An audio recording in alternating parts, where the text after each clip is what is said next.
सर्वप्रथम सर्वांना श्री स्वामी समर्थ. आज रात्री ज्या वेळेला होळिकेचं दहन होईल त्यावेळेला जेव्हा होळी शांत होते बघा, जेव्हा शांत होते तेव्हाच हा उपाय करायचा आहे.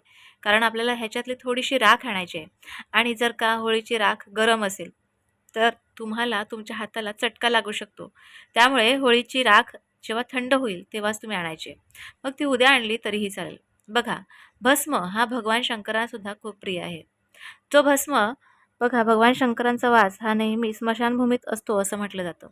कारण ही भस्म असते, ही भस्म मग भगवान महादेवांना खूप प्रिय आहे.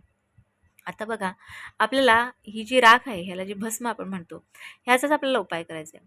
आपल्या घरात जर का काही निगेटिव्हिटी असेल, काही नजर दोष असेल, तर काही करणी, बाधा, ज्या पण काही गोष्टी असतील, ह्या दूर करण्याचं काम ही राख करत असते. तुम्हाला माहिती आहे का, ह्या राखेचा जो वापर आहे, हा पूर्ण वर्षभर आपण करू शकतो. जिथे तुमची नोकरी, धंदा, व्यवसाय जे पण काही आहे, स्वतःचा काही छोटाच व्यवसाय असेल, अगदी छोट्यातला छोटा, तिथे सुद्धा तुम्ही ह्या राखेचा वापर करू शकता. जिथे खूप सारे लोक ये-जा करतात, तिथे कधी-कधी नजर लागते, कधी-कधी बाधा करतात, कधी-कधी काही ना काहीतरी कुठले ना कुठले दोष लागू शकतात. तर अशा ठिकाणी आपण काय करायचं, थोडीशी राख आणायची. होळीची राख जेव्हा होळी शांत होईल तेव्हाच आणायची आहे आणि एका डब्बीत भरून ठेवायची. डब्बीत भरून ठेवायची आणि थोडीशी राख जिथे कुठे तुम्ही व्यवसाय करत असतील किंवा तुमचा जिथे छोटासा काहीही दुकान असेल, काहीही असेल, तिथे तुम्ही त्या ठिकाणी थोडीशी राख ही अशी थोडीशी राख चारी ठिकाणी थोडी-थोडी टाकू शकता. म्हणजे आपण सांगतो ना, अशी फेकू शकता थोडीशी किंवा तुम्ही एखादं छोटंसं दुकान असेल किंवा व्यवसायाचं जिथे कुठे ठिकाण असेल, त्या चौफेर तुम्ही ही राख जशी आपण रांगोळीचा जो आपण असा चौकोन तयार करतो, म्हणजे जशी भिंत असेल त्या भिंतीच्या आजूबाजूला तुम्ही राउंडमध्ये म्हणजे पूर्ण चौफेर ही राख तुम्ही आखू शकता.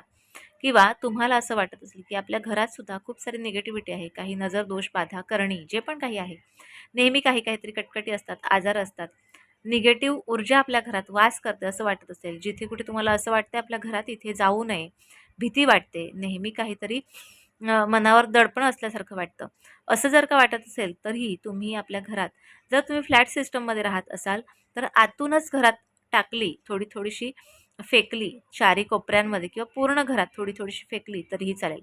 किंवा जर तुम्ही तुमच्या गावी, शेतात वगैरे कुठे घर असेल, तर त्या घराच्या बाहेरच्या साईडला चौफेर ही आखली तरीही चालेल. ही जी राख आहे थोडीशी जास्त आणा, कारण ह्या राखेचा खूप महत्त्वाचा आपल्याला काही उपायसुद्धा करायचा आहे. ही जी राख आहे ही येत्या सोमवारीच तुम्ही भगवान शंकरांच्या पिंडीवर सुद्धा थोडीशी राख अर्पण करू शकता. नाहीतर बाहेर नाही गेलात आणि आपल्या घरात जरी शिवपिंड असेल तर त्याच्यावर सुद्धा अर्पण केली तरीही चालेल. राख ही अतिशय म्हणजे कुठल्याही गोष्टींसाठी, कुठल्याही निगेटिव्ह गोष्टींसाठी आपण ह्या निगेटिव्ह गोष्टी दूर करण्यासाठी ह्या राखेचा आपण वापर करू शकतो. ही राख म्हणून तुम्हाला वर्षभर घरात आणून ठेवायची आहे.